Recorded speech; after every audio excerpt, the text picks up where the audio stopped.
Hi everyone, আসসালামু আলাইকুম। সুখ দুঃখের সংসারের আরো একটা নতুন ভিডিওতে আপনাদেরকে আরো একবার স্বাগত জানিয়ে আবারও আরো একটা নতুন দিনের কাজকর্ম আপনাদের সাথে শেয়ার করতে চলে এলাম। আজকে আমি সকালটা শুরু করলাম দেখুন, এক গ্লাস দুধ দিয়ে। এদিকে বাজার থেকে কিছু মাছও আনা হয়েছে। যদিও বা বৃষ্টির কারণে এখন কারেন্ট থাকে না, প্রতিদিন টুকটাক বৃষ্টি হয়, টুকটাক না আসলে খুব বেশি পরিমাণে বৃষ্টি হয়।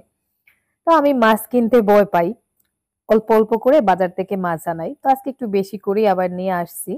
এখানে কিছু ছোট মাছ আছে আর পাবদা মাছ, 1 কেজি পাবদা মাছ আর সেই সাথে হাফ কেজি যে ছোট ছোট বাইং মাছ আর ভাল্লা মাছ আছে আর কি। তো কারেন্ট থাকে না, ওই জন্য ভাবতেছি যদি ফ্রিজে রাখা পড়ে তাহলে কি হবে। তো এটাই এখন ভাবতেছি। আর এদিকে দেখুন আমার বিড়াল, ছোট বিড়ালটা কত দুষ্টু হয়েছে। মাছ খাওয়ার জন্য মেউ মেউ করতেছে কানের কাছে এসে। আমি ছোট একটা মাছ দিয়েছিলাম, তো ওটা খেলো না। তারপরে আরেকটা পুঁটি মাছ দিলাম, ওটাও সে খাবে না দেখুন, পেখম করে বসে আছে। তো এখন একটা বড় মাছ দিয়ে টেস্ট করতে যাচ্ছি, দেখুন এই মাছটা নিয়ে দৌড়ে পালাবে। মানে ছোট মাছটা খেলো না, আর এটা একটু বড় মাছ দেওয়ায় দেখুন দৌড় দিয়ে পালালো। আজকে আমার সবজি বাগানটা পরিষ্কার করার জন্য একজন লোক লাগিয়েছি কাজে। তো এই দিকটাও পরিষ্কার করাবো, তাই ভাবতেছি এখান থেকে মিষ্টি কুমড়ার গাছগুলো উঠিয়ে ফেলবো। মিষ্টি কুমড়ার গাছগুলোর বয়স অনেকটাই হয়ে গিয়েছে, কিন্তু কোনো মিষ্টি কুমড়া হচ্ছে না, শুধু শুধু এই যে আগাগুলো আর কি লম্বা হচ্ছে। তো কচি আগাগুলো আমি কেটে নিচ্ছি আর গোড়ার দিকটা কেটে ফেলবো, কারণ এই জায়গাটা এত জঙ্গল হয়েছে, গড়ে সাপ ঢুকে যাবে এরকম একটা অবস্থা। আর মিষ্টি কুমড়া হয় না, ছোট ছোট জালি হয় কিন্তু পচে যায়। ঔষধও একবার স্প্রে করেছিলাম, কিন্তু কোনো কাজ হয় নাই। তো বাইরের রুমে ঠিক পেছনের দিকটা এত জঙ্গল হয়েছে, লাউ গাছগুলো এখান থেকে না সরালে জায়গাটা পরিষ্কার করা যাবে না।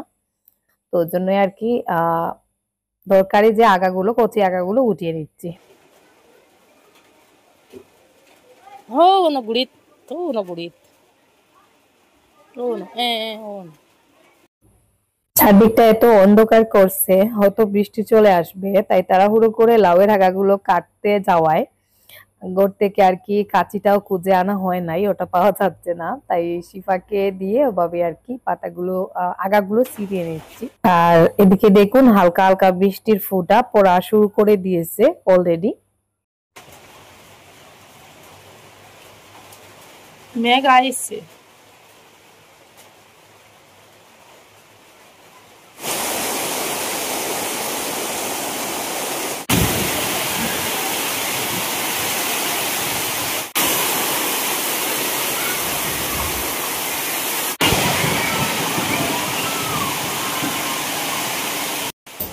দেখুন স্কুল টাইমে কি পরিমাণ বৃষ্টি শুরু হয়েছে। এদিকে বাচ্চারা স্কুলে, তো বাচ্চারা বাইরে বের হওয়ার চেষ্টা করতেছে, টিচাররা ওদেরকে আর কি পাহারা দিচ্ছেন। তো এরকম একটা অবস্থা। আর এত জোরে বৃষ্টি আর সেই সাথে জোরে জোরে বাতাসও বইতেছে, বিদ্যুৎ চমকাচ্ছে, বজ্রপাতও হচ্ছে। আর এই বছর বৃষ্টি শুরু হতে না হতেই বজ্রপাতে মৃত্যু মানুষ মানে মৃত মানুষের সংখ্যা আর কি রেকর্ডে গিয়ে পৌঁছেছে। এত বজ্রপাতে মানুষ মরতেছেন, বিদ্যুৎ চমকানো দেখলেই ভয় লাগে। এখন বাজে দুপুর 12:30 ওরকম হবে। তো আমি একজন লোক লাগিয়েছিলাম আমার বাগান পরিষ্কার করার কাজে। আর এই যে দেখুন ওই দিকটা পরিষ্কার করা হয়েছে, ওই জায়গাটা পরিষ্কার করার পরে এই সাইডটা, এই যে মিষ্টি কুমড়ার পাতা উঠিয়েছিলাম, এই সাইডটা পরিষ্কার করার কথা ছিল, কিন্তু ওই দিকটা পরিষ্কার করার পরে হঠাৎ করে বৃষ্টি চলে আসছে আর এখনো এই দিকটা বাকি রয়েছে। জানি না কখন বৃষ্টি থামবে আর কাজটা হবে। দেখতে তো পেলেন বাইরে প্রচুর পরিমাণে বৃষ্টি হচ্ছে। এই মুহূর্তে আমার কিছু একটা খেতে ইচ্ছা করছিল, তো আমি এখানে ক্রিম বোন নিয়েছি আর সাথে 1 গ্লাস দুধ। আমি সচরাচর দুধে ডুবিয়ে ক্রিম বোন খেতে পছন্দ করি। আজকে বাসায় ক্রিম বোন ছিল, তাই বৃষ্টির দিনে ভাবলাম একটু গরম দুধের সাথে ক্রিম বোন খাই, ভালো লাগবে। আজকে সারা দিনে এই যে বিকালের দিকে একটু রোদ আসছে। তো সকালের দিকের ওয়েদার দেখে মনে হয়েছিল আজকে হয়তো সারা দিন বৃষ্টি থাকবে। তো বিকালের দিকে এরকম একটা মানে সুন্দর ওয়েদার দেখতে পাবো। আসলে সকালের ওয়েদার দেখে বুঝতে পারিনি। তো যাই হোক, সারাদিনের বৃষ্টির পর হালকা হালকা যেহেতু রোদ উঠছে, মেজাজটাও একটু ফুরফুরে লাগতেছে। তো আসলাম একটু কাজ করার জন্য। গাছে কিছু বেগুন হয়েছে, তো বেগুনগুলোকে পারতে হবে। এই যে দেখুন, এই গাছটা সেদিন এই প্রথম দিনের বৃষ্টিতে মানে গাছের একেবারে 12টা বেজে গেছে, গাছটা মাটিতে শুয়ে পড়েছে। মাটিতে শুয়ে শুয়েও গাছটা মানে ফল দিতে ছাড়ছে না। দেখুন এখানে অনেকগুলো বেগুন, ওইদিকে ওই ডালটাতেও আরো আছে। গত কয়েকদিন থেকে গাছ থেকে আর বেগুন পাড়া হয় নাই, আর বেগুনের গাছগুলো অনেকটা বুড়ো হয়ে গেছে। শেষের দিকে তেমন একটা বেগুন হচ্ছেও না, আর গাছগুলো অতটাও বুড়া হয় না যায়নি। দেখুন এখনো গাছের পাতার রংটা সবুজ রয়েছে।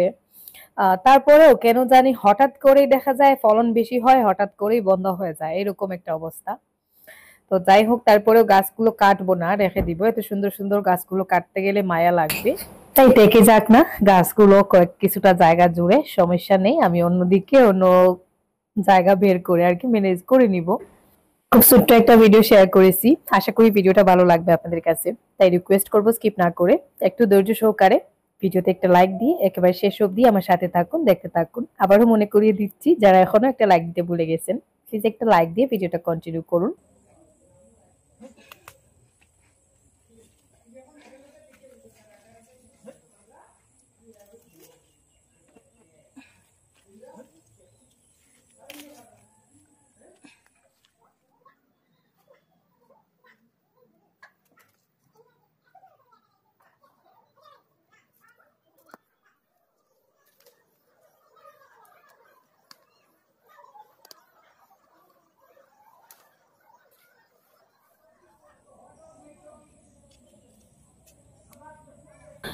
এই গাছটাতে বেগুন একটু বেশি হয় সব সময়। তো দেখুন আজকেও মোটামুটি 1 কেজির থেকে বেশি হবে। বেগুন পেরে নিলাম।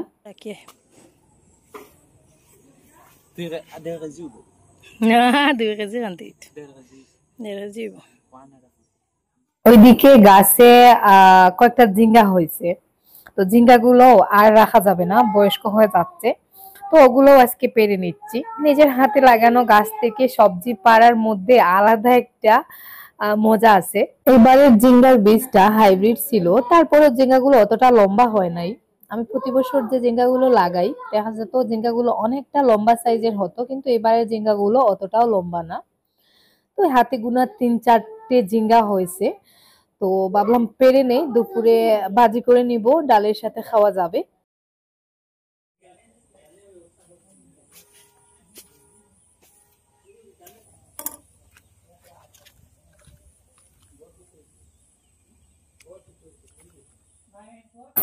এই বছরে আমার হাতে লাগানো ঝিঙ্গা গাছে এই প্রথম ঝিঙ্গা, 4টে ঝিঙ্গা আর কি পেরে আনছি। আর গড়ে মনে হয় আরো 2-3টা ঝিঙ্গা আছে, সেদিন বাজার থেকে আনা হয়েছিল, ওখান থেকে 2-3টা ঝিঙ্গা আমি রেখে দিয়েছিলাম। তো সবকটা ঝিঙ্গা একসাথে মিক্স করে একেবারে পাতলা করে কেটে নিচ্ছি। ঝিঙ্গাগুলো অনেকটা কচি, বিশেষ করে আমার গাছের ঝিঙ্গাগুলোই বেশি কচি মনে হচ্ছে, তবে বাইরের দিক থেকে মনে হচ্ছে খোসাটা অনেক বেশি শক্ত হয়ে গেছে। হাইব্রিড ঝিঙ্গা সাধারণত এরকমই হয়, একটু বড় হওয়ার সাথে সাথেই দেখা যায় বাইরের খোসাটা একটু মোটা হতে শুরু করে। আর গতদিন বরবটির গাছগুলো কাটার সময় ছোট ছোট কিছু বরবটি, একেবারে ছোট ছোট দেখতে পাচ্ছেন। তো শুধু শুধু বরবটি গুলো নষ্ট হচ্ছে দেখে আমি ওগুলো উঠিয়ে এনে গড়ে রাখছিলাম।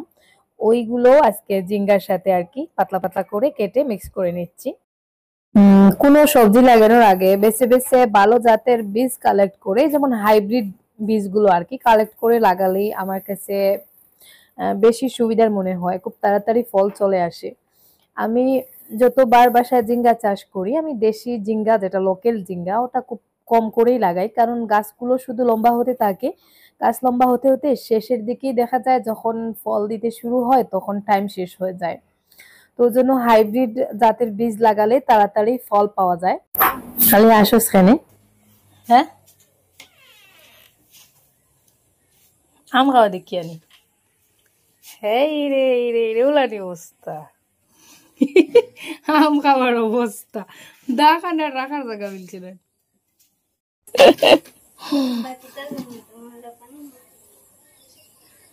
এক পাও লামাত আর এক পাও আলোর উপরে, আর ডালিয়া যদি যাস গিয়াই না লামাত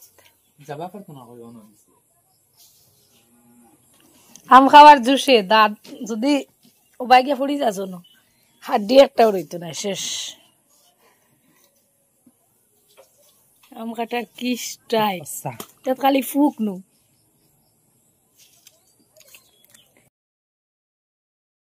রাতিতে দেওয়েন খালি আশিতরা বইয়া বইয়া তার জিব্রার পানি উনি মনে পড়ে কটা খাইছো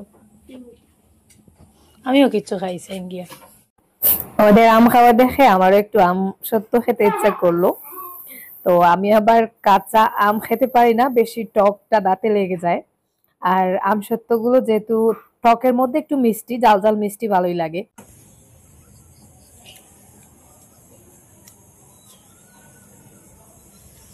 তোমরা আম খাওয়ার আমি আম সত্য খাই।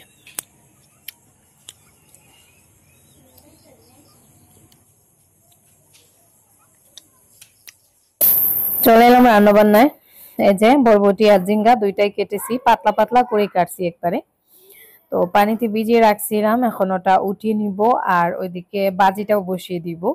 আর তার আগে অফ ক্যামেরায় আমি সয়াবিন দিয়ে ডাল রান্না করেছিলাম ওই যে বৃষ্টির সময়, অন্ধকার টাকায় সেই রান্নাটাও আর আপনাদের সাথে শেয়ার করা হয় নাই। তো এখন শুধু ঝিঙ্গা বাজিটা বাকি রয়েছে, ওটা করে নিচ্ছি। ডাল আমাদের ঘরে কম বেশি সবাই পছন্দ করেন, তবে ডালের সাথে কোনো কিছু একটা বাজি হতে হবে অথবা কোনো একটা ভর্তা হতে হবে। তো আমি ডাল রান্না করলে সাথে চাপা শুটকির ভর্তা করি অথবা কোনো কিছু একটা বাজি করি। তো আজকে যে যেমন ঝিঙ্গা বাজি করতেছি। আর ঝিঙ্গা এমন একটা সবজি, রান্না করতে গেলে বা বাজি করতে গেলে দেখা যায় ঝিঙ্গার পরিমাণ থেকে ডাবল পানি বের হয়ে যায়। তো পানিটা মোটামুটি শুকিয়ে গেছে, আমার ঝিঙ্গা ভাজিটা হয়ে গেছে। আরিহানের বাবার খুব পছন্দের একটা ভাজি হচ্ছে ঝিঙ্গা ভাজি। ঝিঙ্গা ভাজি করে দিলেই উনি মাংস বা মাছ রেখে দেখা যাবে ওই ঝিঙ্গা ভাজি দিয়ে ভাত খেয়ে উঠে গেছেন, এইরকম আর কি। তো আজকে মনে হচ্ছে উনি অনেকটাই খুশি হবেন। বাজার থেকে ঝিঙ্গা আনার পরেই বলেন যে রান্না করার প্রয়োজন নেই, ভাজি করে নাও। তো ঝিঙ্গার যেহেতু অনেকটাই দাম বর্তমানে বাজারে, আর 1 কেজি ঝিঙ্গা ভাজি করলে দেখা যায় ওই অল্প পরিমাণে হয়, তাই অনেক সময় আমি রান্না করে নেই। তো এই যে দেখুন আমি এখানে অনেকগুলো ঝিঙ্গা আর বরবটি একসাথে মিক্স করেছি, কিন্তু ওইটুকুই হয়েছে। তো যাই হোক, গরম গরম ভাতের সাথে গরম গরম ঝিঙ্গা ভাজি নিলাম, আর সাথে যে মসুর ডাল আর কি সয়াবিন দিয়ে একটু ঘন করে রান্না করেছিলাম, ওইটাই দিয়ে আজকে আমাদের দুপুরের খাবারটা আর কি চলতেছে।